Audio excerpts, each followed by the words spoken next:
Top 6 foods should never be in your fridge. Senior health tips. Hello, everyone. What if I told you that your trusty refrigerator, the one appliance you rely on to keep food fresh, might actually be making 6 common foods dangerous for your health? I know it sounds crazy, but hear me out. Last month, my 75-year-old neighbor Mary knocked on my door, frustrated because her potatoes kept tasting bitter and sweet at the same time. She'd been storing them in her fridge for years, just like most of us do. That conversation sent me down a rabbit hole of research that completely changed how I think about food storage. After diving deep into studies from Oregon State University, the University of Florida, and several other respected institutions, I discovered something shocking. These weren't just preference issues or old wives' tales. We're talking about measurable chemical changes that can create toxic compounds, destroy nutrients, and waste your hard-earned money. The research papers I found weren't hiding in some obscure corner of the internet. They're published in legitimate scientific journals, conducted by food scientists who've spent their careers studying exactly this problem. What they found will surprise you, and frankly, it might make you a little angry that no one's been talking about this. So grab a cup of coffee, properly stored of course, and let's dive into the 6 foods that are quietly getting damaged every single day in your refrigerator.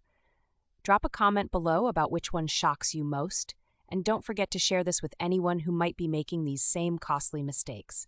Trust me, they'll thank you later. Food number 6, honey. Ever notice your honey getting thick and grainy? That crystallized, almost sandy texture that makes you want to throw the jar away? Well, here's the thing. That's not supposed to happen, and your refrigerator is the culprit. You wake up craving that perfect cup of tea with a drizzle of golden honey. You reach for your jar, turn it upside down, and nothing comes out. Just thick, white crystals stuck to the bottom. This frustrating scenario plays out in kitchens across America every single day, and most people don't realize they're creating the problem themselves. Here's the simple science behind it. Cold temperatures make honey crystallize at an accelerated rate. When you store honey below 50 degrees Fahrenheit, which is exactly what your refrigerator does, you're transforming that liquid gold into hard sugar crystals. The glucose molecules in honey naturally want to form these crystalline structures, and cold temperatures provide the perfect conditions for rapid crystal formation. The real impact hits you both financially and practically. Crystallized honey becomes nearly impossible to pour or mix into recipes. Many people assume it has spoiled and throw away perfectly good honey, wasting money on a product that can last indefinitely when stored correctly. Research shows that honey stored at refrigerator temperatures can crystallize within just a few weeks, while properly stored honey remains liquid for months or even years. The solution is remarkably straightforward. Keep your honey at room temperature, ideally between 64 and 75 degrees Fahrenheit. This temperature range prevents rapid crystallization while maintaining honey's natural properties and beneficial enzymes. If your honey has already crystallized, don't discard it. Place the jar in a bowl of warm water for 10 to 15 minutes. The gentle heat will dissolve those crystals, returning your honey to its original liquid state without damaging its nutritional value or flavor compounds. But honey isn't the only common food suffering from improper cold storage. Food number 5, coffee. Has your morning coffee been tasting a bit off lately? That flat, stale flavor that makes you wonder if you bought cheap beans? Before you blame your coffee maker or switch brands, check where you're storing those precious grounds. Coffee beans and grounds are incredibly porous, which means they absorb everything around them. When you store coffee in your refrigerator, it's absorbing moisture and odors from leftover takeout, that forgotten container of leftovers, and whatever else is lurking in there. But the real damage happens at the molecular level. Here's the science that will change how you think about coffee storage. Cold temperatures destroy the volatile compounds that give coffee its distinctive aroma and flavor. Research from the University of Navarra identified 47 specific volatile compounds in coffee that degrade during cold storage. These aren't just minor flavor notes.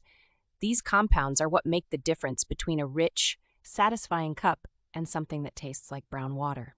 The real impact becomes clear when you consider that coffee's flavor comes primarily from oils that solidify in cold temperatures. When these oils harden, they can't be properly extracted during brewing, leaving you with weak, flavorless coffee. You're essentially turning premium beans into bargain basement quality through improper storage. The moisture problem compounds this issue.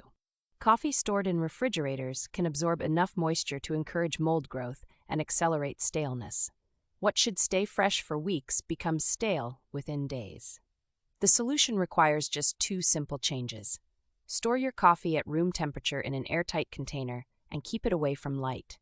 This preserves those delicate flavor compounds while preventing moisture absorption and oxidation. For optimal freshness, buy smaller quantities that you'll consume within 2 weeks of opening. Once you open a bag, the clock starts ticking on flavor degradation. Speaking of foods that suffer from cellular damage in cold storage. Food number 4, bananas. Those brown spots that appear almost overnight when you put bananas in the fridge aren't just cosmetic damage, they're visible signs of cellular destruction happening inside the fruit. Bananas are tropical fruits that evolved in warm, consistent climates. When you subject them to refrigerator temperatures, you're exposing them to what scientists call chilling injury. This isn't just about appearance or texture preferences, it's actual cellular damage occurring at the microscopic level. Here's the fascinating science behind what happens. Cold temperatures cause the cell membranes in bananas to break down catastrophically. Research published in PMC journals used advanced lipidomics analysis to measure this damage precisely. They found that bananas stored below 55 degrees Fahrenheit show malondialdehyde content that increases 4.7 times higher than properly stored samples. Malondialdehyde is a direct indicator of cellular membrane destruction through lipid peroxidation. The real impact goes far beyond those unsightly brown spots. When cell membranes break down, the banana's natural ripening process becomes disrupted. The fruit can no longer properly regulate moisture, develop sugars, or maintain its nutritional content. What should be a gradual, controlled ripening process becomes cellular chaos. This membrane damage also explains why refrigerated bananas develop that mushy, unpleasant texture. The structural integrity of the fruit literally falls apart as the cold destroys the cellular walls that give bananas their firm, creamy consistency. To prevent this damage, store bananas at room temperature between 55 and 70 degrees Fahrenheit. This temperature range allows for proper ripening while maintaining cellular integrity. Hanging bananas prevents bruising and allows air circulation around the entire fruit. Once bananas reach perfect ripeness, you can refrigerate them for 1 to 2 days maximum. The skin will turn brown, but the fruit inside remains edible for a short period. Now let's talk about a food where cold storage creates permanent genetic damage. Food number 3, tomatoes. Why do tomatoes from the fridge taste like absolutely nothing? That watery, flavorless disappointment that makes you wonder if you're eating cardboard instead of fruit has a shocking scientific explanation. Cold temperatures don't just affect tomato texture. They actually turn off the genes responsible for creating flavor. This sounds like science fiction, but it's documented reality. Researchers at the University of Florida conducted groundbreaking studies that revealed something astounding. Storage below 54 degrees Fahrenheit causes gene methylation changes that permanently suppress flavor-producing enzymes. Here's what makes this discovery so remarkable. The damage happens at the genetic level. When tomatoes experience chilling injury, specific genes that control the production of volatile compounds simply shut down. These volatile compounds are what give tomatoes their distinctive taste and aroma. Without them, you're left with a red, watery shell of what a tomato should be. The real tragedy is that this genetic damage is irreversible. Even after removing tomatoes from cold storage and letting them return to room temperature, those flavor genes never fully reactivate. The University of Florida study used transcriptomic analysis to prove that cold-stored tomatoes retain only 70% of their flavor-producing enzyme activity compared to properly stored samples. This explains why store-bought tomatoes often taste so bland. They've likely been refrigerated during transport or storage, permanently damaging their flavor potential. Meanwhile, vine-ripened tomatoes that never see cold storage maintain their full genetic expression and deliver that burst of flavor you remember from childhood. Proper storage requires keeping tomatoes at room temperature until they reach perfect ripeness. Once ripe, they can handle brief refrigeration for up to 3 days, but longer exposure will still cause flavor degradation. Store them stem side down to prevent bacterial contamination through the stem scar. Next, let's examine a food where refrigeration triggers the fastest deterioration process known to food science. Food number 2, bread. Why does bread get hard so much faster in the fridge? You've probably noticed this phenomenon, but never understood the bizarre science behind it. Your refrigerator is actually creating the perfect conditions for bread to become stale at maximum speed. Most people assume colder temperatures preserve bread longer, but research from Universidad de Buenos Aires reveals the opposite. Their controlled studies identified 4 degrees Celsius, exactly refrigerator temperature, as the precise point where bread staling occurs fastest. This isn't a minor difference. Bread stored at refrigerator temperature becomes stale dramatically faster than bread kept at room temperature or even frozen. The culprit is a process called starch retrogradation.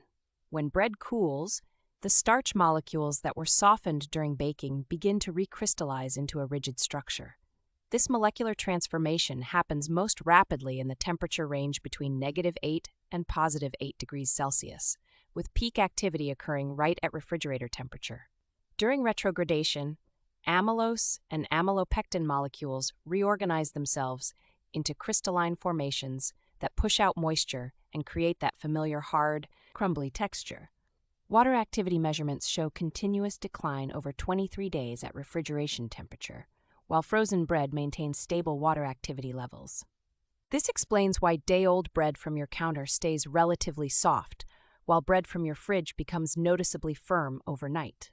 You're witnessing accelerated molecular aging in real time. Freezing actually prevents this process entirely because the extremely cold temperature stops molecular movement. Bread stored at -18 degrees Celsius maintains its original texture indefinitely, which is why slicing and freezing excess bread works so well. For daily consumption, store bread at room temperature in a breathable container that allows some air circulation while preventing excessive moisture loss. This balances freshness with preventing mold growth. But our final food reveals the most shocking transformation of all. Food number 1. Potatoes. This shocked me more than anything else I discovered during my research. Potatoes can actually become toxic when stored in your refrigerator. We're not talking about minor flavor changes here.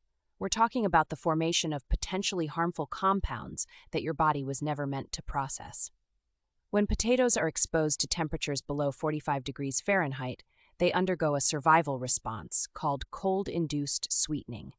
The potato converts its stored starches into sugars as protection against freezing damage. This might sound harmless, but here's where it gets dangerous. Oregon State University Extension Service research documented something alarming.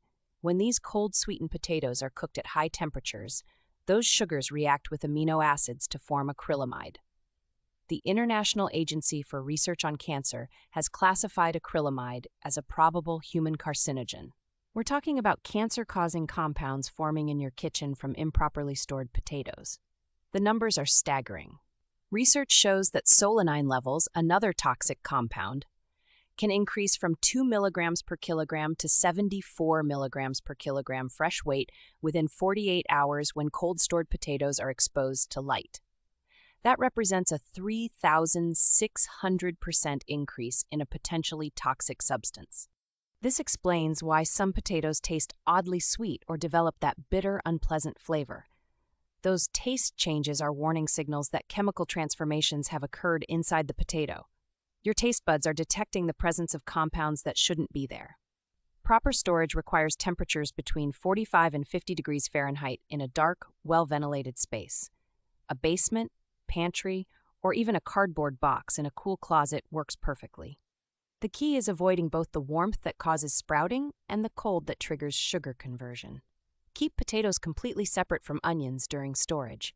Both vegetables release gases that accelerate spoilage in the other, dramatically reducing storage life for both. There you have it, 6 foods that your refrigerator is quietly damaging every single day. From toxic compounds forming in potatoes to permanent flavor loss in tomatoes, these aren't just storage preferences. They're scientifically documented changes that affect your health and waste your money. Which food surprised you most? Drop a comment below and share your own food storage discoveries. If this information helped you, smash that like button and subscribe for more health tips that actually matter. Hit the notification bell so you never miss content that could protect your family's well-being. Share this with everyone you care about. They deserve to know these facts too. Your health is worth these simple storage changes.